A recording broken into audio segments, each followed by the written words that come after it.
Okay, अब क्या कर रहे हैं? उत्पत्ति ह्रास नियम और परिवर्तनशील अनुपातों का नियम। ये आईएमपी है, ये बोर्ड एग्जाम में फाइनल में आने के बहुत ज्यादा चांसेस। नाम क्या है इसका? उत्पत्ति ह्रास नियम। क्या नाम है? उत्पत्ति ह्रास नियम। उत्पत्ति ह्रास नियम ये लगभग वैसा ही है जिस प्रकार से आपने उत्पत्ति उपयोगिता ह्रास नियम पढ़ा था। अब उसको हम उत्पादक की दृष्टि से देखें। जब हमने उपयोगिता ह्रास नियम पढ़ा था तो हम उपभोक्ता की दृष्टि से समझ रहे थे। अब हम उत्पत्ति ह्रास नियम जो है वो उत्पादक की दृष्टि से देखेंगे। ठीक है, इसी का दूसरा नाम जो है वो है परिवर्तनशील अनुपातों का नियम। क्या नाम है?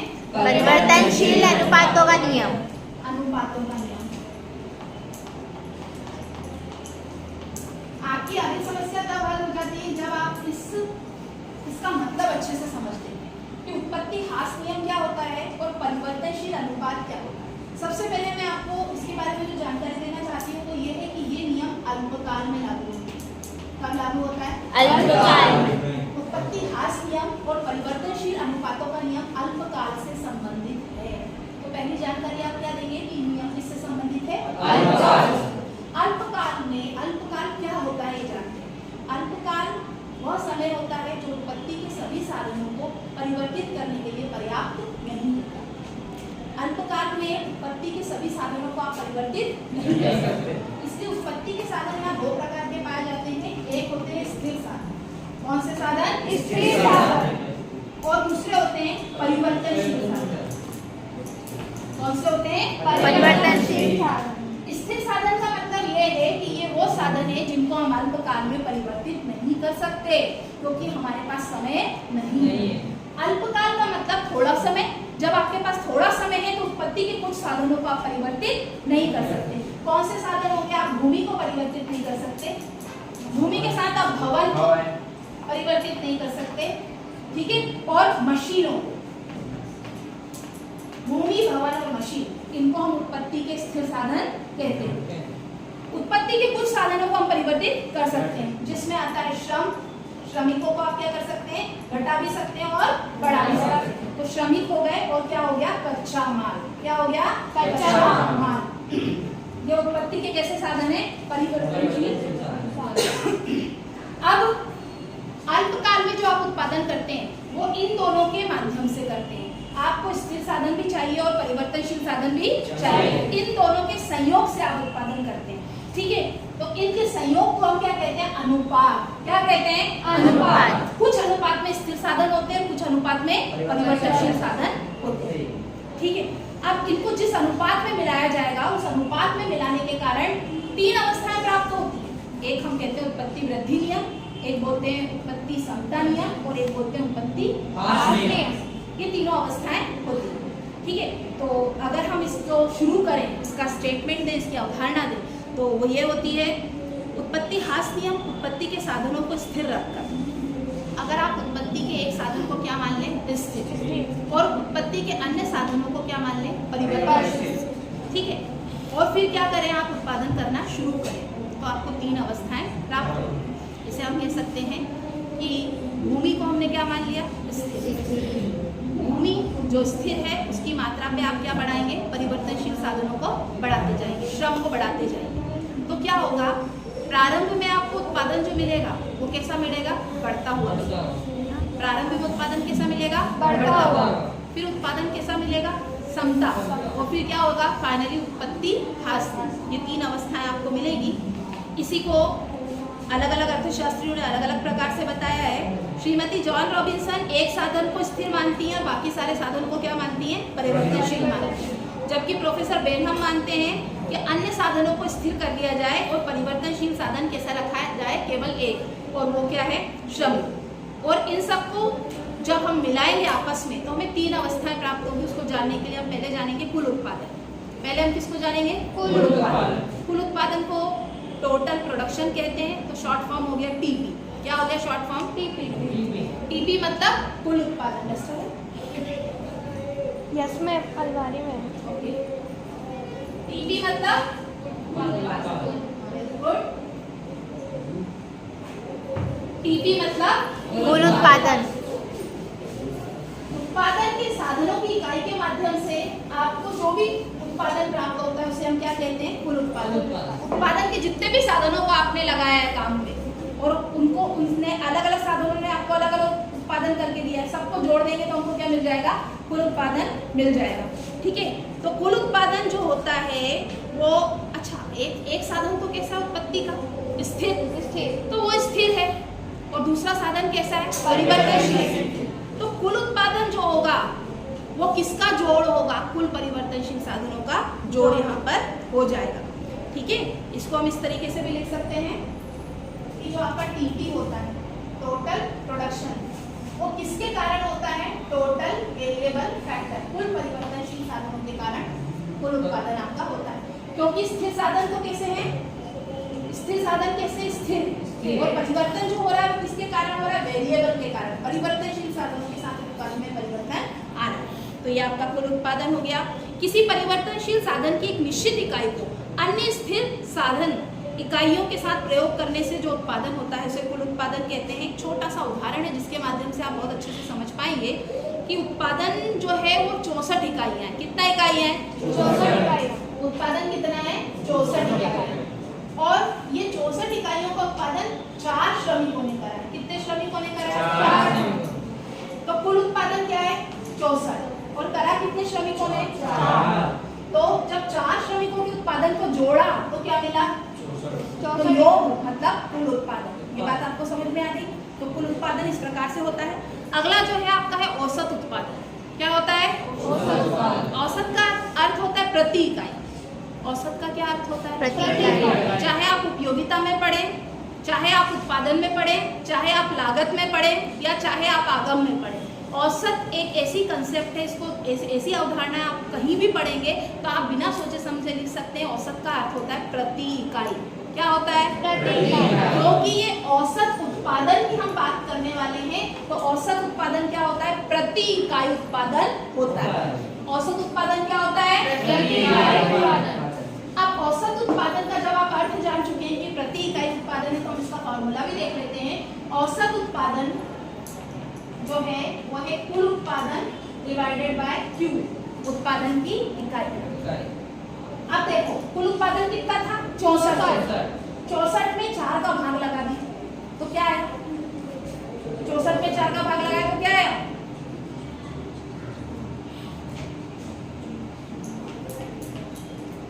4 एकम 4, 5 6, ये बच गया, क्या आया 6। तो औसत उत्पादन कितना आ गया, 16। मतलब 4 है श्रमिक, तो हम मान के चल रहे हैं कि एक श्रमिक कितने का कितना उत्पादन कर रहा है, 16 इकाई। तो 16 64, तो कितना उत्पादन हो गया, 64 इकाइयों का उत्पादन हो गया। औसत उत्पादन का मतलब होता है प्रति इकाई उत्पादन। इसका अर्थ ये बिल्कुल नहीं है कि चारों ने बराबर उत्पादन करा, इसका अर्थ ये बिल्कुल नहीं है। इसका अर्थ ये है कि चारों इकाइयों का औसत उत्पादन कितना है, 16। चारों इकाइयों का औसत उत्पादन कितना है, 16। 4 लोग उत्पादन कर रहे हैं, 64 उत्पादन कर रहे हैं, तो हम मान के चलेंगे कि चारों ने कितना कितना करा है, 16। कुछ ने उससे कम करा होगा, कुछ ने उससे ज्यादा। लेकिन औसत क्या होता है, औसत एक प्रतिनिधि नंबर होता है, बाकी सारे नंबर उसके आसपास होते हैं। हमने कक्षा 11वीं में पढ़ा होगा समांतर माध्य निकालना। समांतर माध्य यही होता है, होता था ना समेशन x अपॉन n, तो ये वही तो है TP अपॉन Q। औसत आपका निकल चुका है। अगला जो है आपका सीमांत उत्पादन। अगला क्या है, सीमांत उत्पादन। सीमांत का अर्थ होता है अतिरिक्त इकाई। सीमांत का मतलब क्या होता है, अतिरिक्त इकाई। और सीमांत उत्पादन का अर्थ होता है एक अतिरिक्त इकाई को काम पर लगाने से कुल उत्पादन में जो वृद्धि होती है। उत्पत्ति के साधन की एक अतिरिक्त इकाई को काम पे लगाने से कुल उत्पादन में जो वृद्धि होती है उसे बोलते हैं सीमांत उत्पादन। 4 लोग मिलकर क्या कर रहे थे, 64। 4 लोग कितना उत्पादन कर रहे थे, 64 कर रहे थे। अब 5वीं इकाई आई, और 5वीं इकाई आने के बाद उत्पादन कितना हो गया, 70। कितना हो गया, 70। तो 5वीं इकाई का सीमांत उत्पादन कितना है, 5 6। कितना है, 6। कैसे निकाला, 70 में से 64 को माइनस कर दिया, तो हमको क्या मिल गया, एक अतिरिक्त इकाई का उत्पादन मिल गया। एक 4 लोग कितना बना रहे थे, 64। 5वें को बुलाया, उसको बना, जब वो आया और उसने काम करा तो उत्पादन कितना हो गया, 70। मतलब जो 5वें नंबर का व्यक्ति आया उसने आप कितना उत्पादन करा, 6। तो ये जो 6 इकाई उत्पादन हुआ है उसे हम क्या कहते हैं, सीमांत उत्पादन, क्योंकि ये एक अतिरिक्त इकाई से मिलने वाला उत्पादन है। बात समझ में आ गई, समझ में आ गई ये बात, कितना आसान। चलिए इसका फॉर्मूला भी हम देख लेते हैं। इसका फॉर्मूला है सीमांत उत्पादन का फॉर्मूला है, सीमांत उत्पादन का फॉर्मूला है सीमांत उत्पादन बराबरी पर TPN minus TTN minus 1।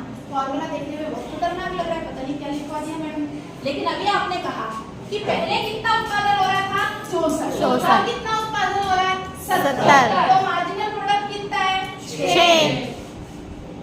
TPN मतलब पहले कितना हो रहा था और TPN माइनस 1, पहले जो हो रहा था उसमें से नए वाले को माइनस कर देंगे तो कितना आ गया 6। तो सीमांत उत्पादन कितना आ गया हमारा 6। तो फॉर्मूला तो खतरनाक दिख रहा था पर ऐसी कोई बात वहां पर है ही नहीं, फॉर्मूला तो आपको याद करना ही पड़ेगा TPN माइनस TPN माइनस 1।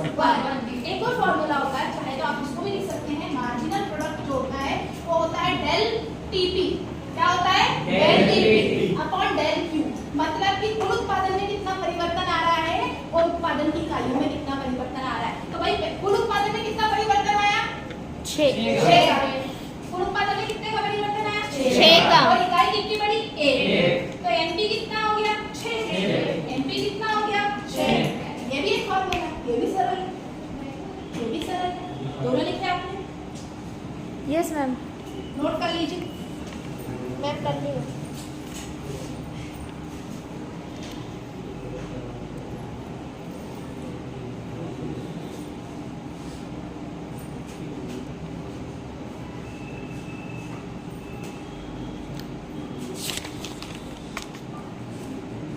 ठीक है,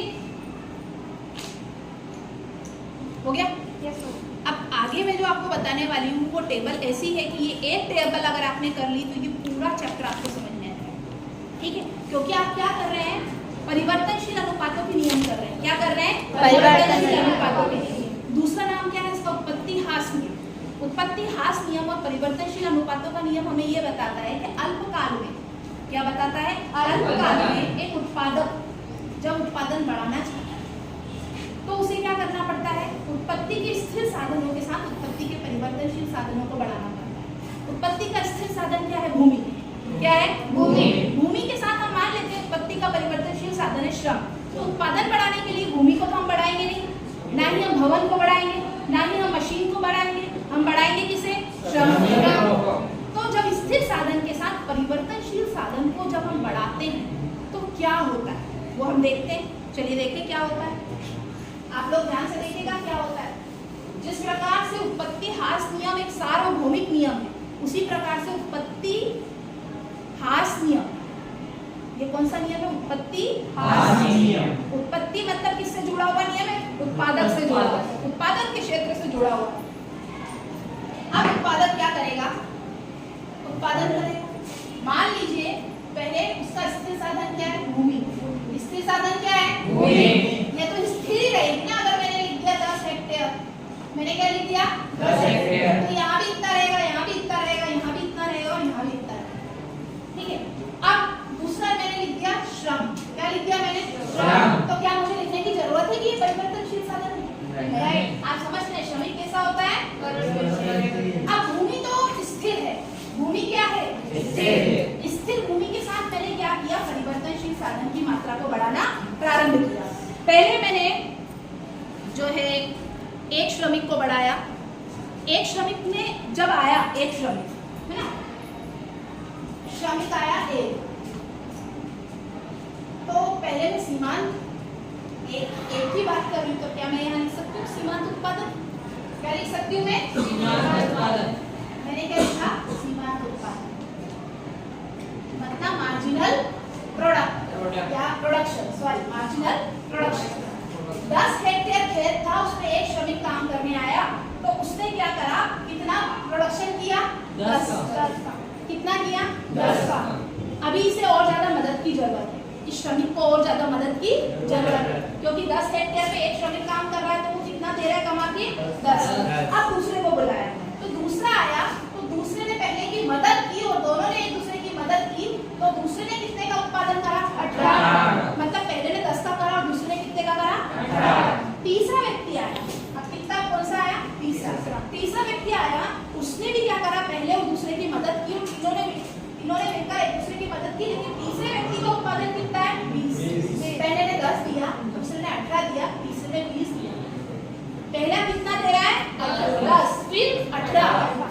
20। इसका मतलब ये नहीं है कि ये सबसे हट्टा कट्टा है और बिल्कुल कमजोर है, इसका मतलब नहीं। पहले ये अकेला था, 10 हेक्टेयर पे ये अकेला था। इसके आने के बाद जब दूसरा आया तो दूसरे को कहीं ना कहीं पहले का सपोर्ट मिला, और जब तीसरा आया तो उसको इन दोनों का सपोर्ट मिला, ठीक है।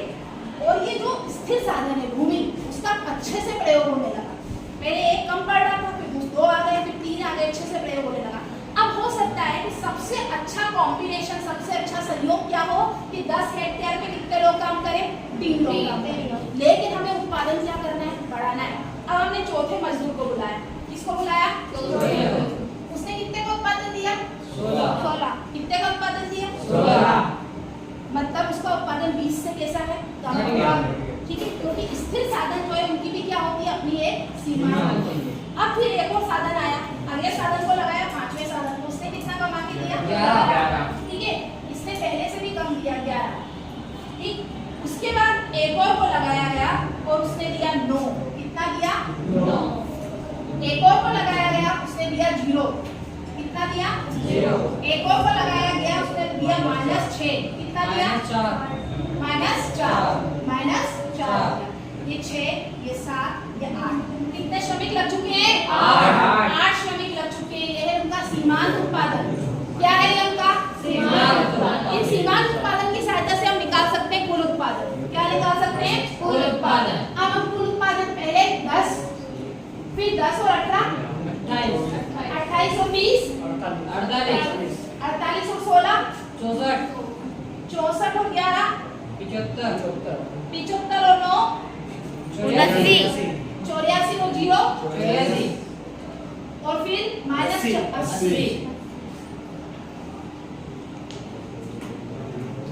80 क्या हो गया, 80। अब आप देखिए यहाँ पर आपको एक बात खास तौर पे नजर आ रही है। अगर मैं आपसे कहूँ आप उत्पादक हैं, आप क्या हैं, उत्पादक हैं। अब आप बताइए आप कहाँ तक उत्पादन करेंगे, मतलब कितने श्रमिकों को बुलाएंगे, कितने श्रमिकों को बुलाएंगे आप,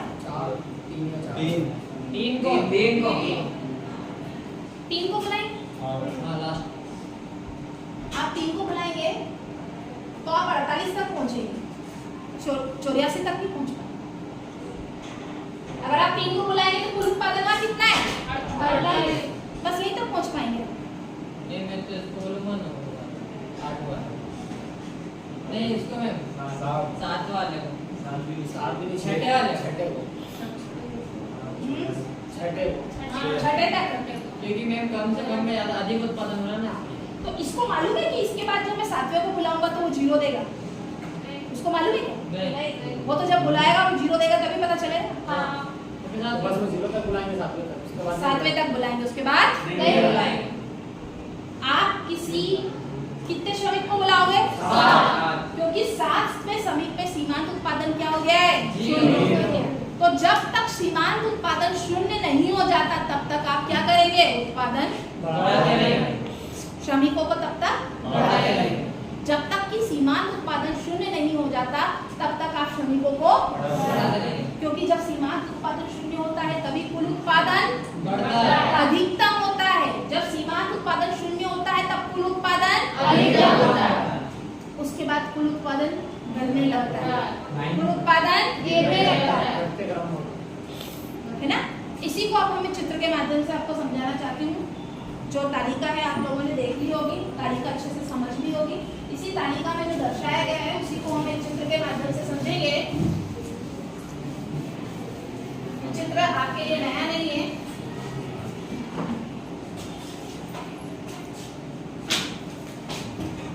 यहाँ पर हम ऊपर वाले चित्र में कुल उत्पादन को बताएंगे और नीचे वाले चित्र में हम क्या बताने का प्रयास करेंगे, सीमांत उत्पादन। यहाँ बताएंगे सीमांत उत्पादन, यहाँ बताएंगे कुल उत्पादन, ठीक है। सीमांत उत्पादन और कुल उत्पादन आप चाहें तो इसे एक ही डायग्राम में बना सकते हैं। एक ही डायग्राम में बनवाते हैं, एक ही डायग्राम में बना कुल उत्पादन और सीमांत उत्पादन। आप अगर तालिका में ध्यान से देखेंगे कि उत्पादन की पहली इकाई जब 0 इकाइयों का प्रयोग किया जा रहा था, सॉरी उत्पादन की पहली इकाई का श्रमिक का प्रयोग किया गया उत्पादन के लिए, तो पहली इकाई पर कुल उत्पादन और सीमांत उत्पादन कैसा था? एक ही था। कुल उत्पादन और सीमांत उत्पादन दोनों का एक ही था। वो कितना था? 10। कितना था? 10। ठीक है, या इसको मैं ये कहूँ सीमांत उत्पादन इस तरीके से बढ़ा फिर घट गया, मार्जिनल प्रोडक्ट। यहाँ तक तीसरी इकाई तक 20 हो गया था। पहले पे था 10, 10 के बाद था 18, 18 के बाद हो गया था 20। ठीक है, कुल उत्पादन भी शुरू हुआ था 10 से, 10 के बाद ये बढ़ता गया, ये 20 के बाद कितना हो गया था? 16, 16 के बाद कितना हो गया था? 11 के बाद 9 और फिर 0, यहाँ 0 हो गया। जब ये 0 हो गया, जब ये 0 हो गया, उस समय कुल उत्पादन कैसा है? अधिकतम। उसके पहले कुल उत्पादन अधिकतम, उसके यहाँ पर जब तक ये बढ़ रहा है तब तक कुल उत्पादन बिल्कुल बढ़ती हुई दर से बढ़ रहा है ऐसे, फिर उसके बाद धीरे धीरे बढ़ेगा, उसके बाद गिरने लगेगा। ये 3 अवस्थाएं हैं, इन तीनों अवस्थाओं को आप ध्यान से देखिए। जब तक सीमांत उत्पादन, देखिए इसको 3 अवस्थाओं को देखिए। जब सीमांत उत्पादन बढ़ रहा है तो कुल उत्पादन बढ़ रहा है बढ़ती हुई दर से। जब सीमांत उत्पादन गिर रहा है तब कुल उत्पादन बढ़ रहा है, लेकिन उसकी बढ़ने की दर कैसी है? घटती हुई। जब सीमांत उत्पादन ऋणात्मक हो गया तो कुल उत्पादन ने गिरना शुरू कर दिया। तो ये उत्पादन की कितनी अवस्थाएं होगी? 3। उत्पादन की कितनी अवस्थाएं होगी? 3। पहली अवस्था उत्पत्ति वृद्धि नियम। पहली अवस्था कौन सी हो गई? उत्पत्ति वृद्धि नियम। जहाँ सीमांत उत्पादन भी बढ़ता है, कुल उत्पादन भी बढ़ता है, बढ़ती हुई दर से बढ़ता है।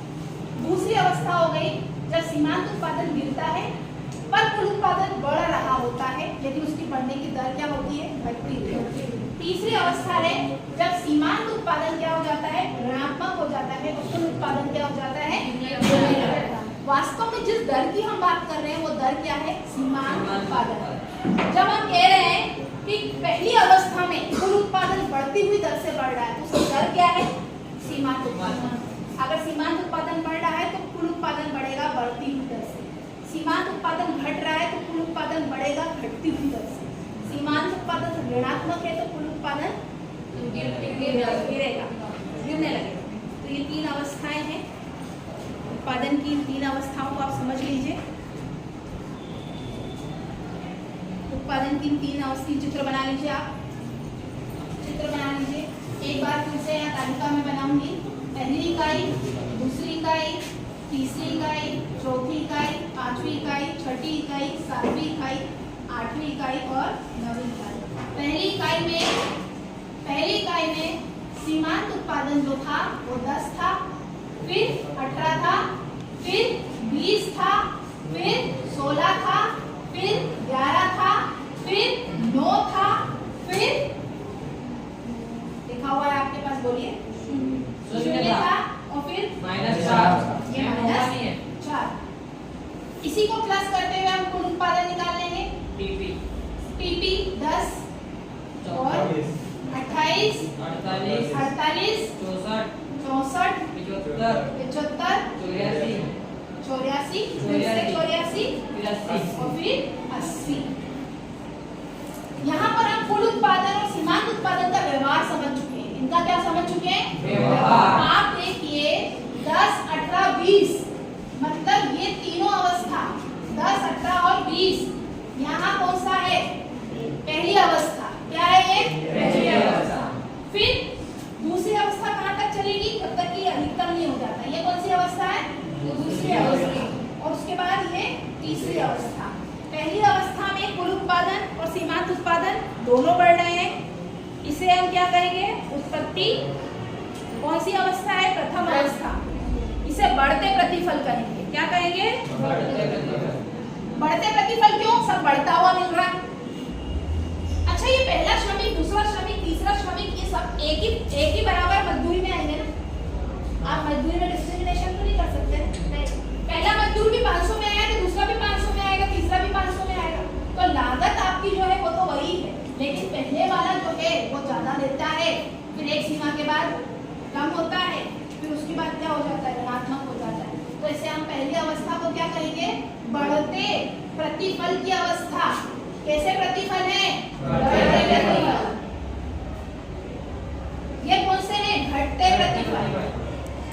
घटते प्रतिफल प्रतिफल।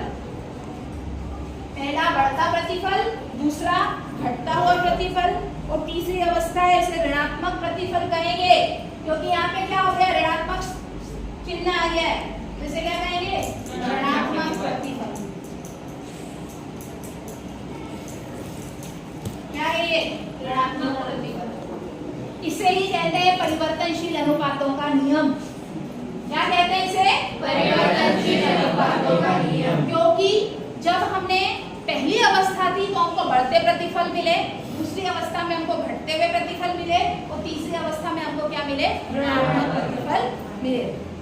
इसे कहते हैं परिवर्तनशील अनुपातों का नियम।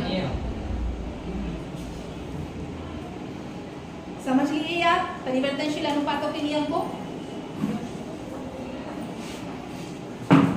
इस चित्र को बनाएंगे, चित्र के साथ आप सारणी बनाएंगे, चित्र की अच्छे से आप प्रैक्टिस करेंगे। सारणी आपको याद हो ही जाएगी, क्योंकि 2 बार मैंने बोर्ड पे बनाई, मुझे याद हो गई, तो आपको तो एग्जाम देनी है, आपको याद हो ही जाएगी। मैम कल आना है? अरे कल की बात अपन बाद में, ठीक, आपको टाइम टेबल मिल जाएगा। संडे को आपकी क्लासेस लगेंगी, संडे क्लासेस कौन से सब्जेक्ट की लगेंगी वो आपको बता दिया जाएगा।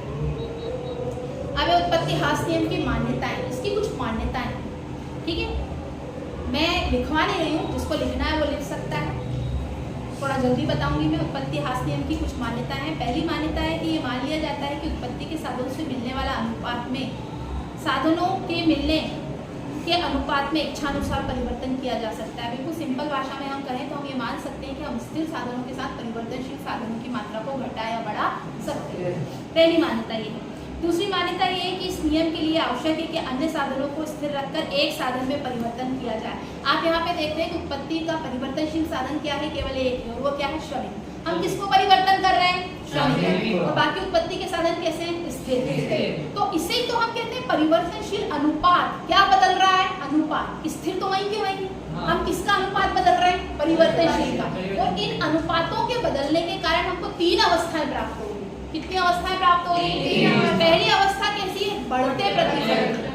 भाई जब स्थिर साधन है, जो स्थिर था, खाली पड़ा हुआ था, उसके साथ जब श्रमिकों को बढ़ाया जाने लगा तो उस भूमि का क्या होने लगा, अच्छे से प्रयोग होने लगा, उत्पादन क्या होने लगा, बढ़ने लगा। तो इसे हम कहते हैं बढ़ते प्रतिफल। फिर उस भूमि पर हम जरूरत से ज्यादा जब श्रमिकों को लगाते जाते हैं, क्योंकि हमें तो उत्पादन चाहिए, बढ़ता हुआ चाहिए। अभी आधुनिक समय में अगर हम बात करें तो जिस दर से जनसंख्या बढ़ रही है, उस बढ़ी हुई जनसंख्या के लिए उत्पादन भी करना पड़ेगा। तो उत्पादक क्या करता है, परिवर्तनशील साधनों को और लगाता है। जब और लगाता है तो हमें घटते हुए प्रतिफल प्राप्त होते हैं। क्या प्राप्त होते हैं, हम घटते हुए प्रतिफल में भी उत्पादन करते हैं। हम करेंगे उत्पादन, क्यों, क्योंकि घटते हुए प्रतिफल में उत्पादन घट जरूर रहा है, लेकिन कुल उत्पादन क्या हो रहा है, बढ़ रहा है। हम किसको देख रहे हैं, कुल उत्पादन। और जब कुल उत्पादन, जैसे आपने देखा कि सीमांत उत्पादन जहाँ पे क्या हो जाएगा, 0, तो कुल उत्पादन क्या होने लगेगा, उसके बाद गिरने लगेगा, कुल उत्पादन गिरने लगेगा। कुल उत्पादन ऋणात्मक कभी नहीं होगा बेटा। ऋणात्मक ना कभी औसत होता है, ना कभी कुल होता है। कुल और औसत कभी ऋणात्मक नहीं होंगे। ऋणात्मक केवल क्या होगा, मार्जिनल, सीमांत। तो सीमांत उत्पादन जब ऋणात्मक हो गया तो कुल उत्पादन क्या होने लगा, गिरने लगा। तो आप, अगर मैं आपसे पूछूं कि अगर आप उत्पादक हो तो आप किस इकाई तक श्रमिकों को लगाएंगे, तो आप कहेंगे जब तक कि उनका सीमांत उत्पादन 0 नहीं हो जाए। तो एक विवेकशील उत्पादक कौन सी अवस्था में उत्पादन करेगा, उत्पादन करेगा दूसरी अवस्था।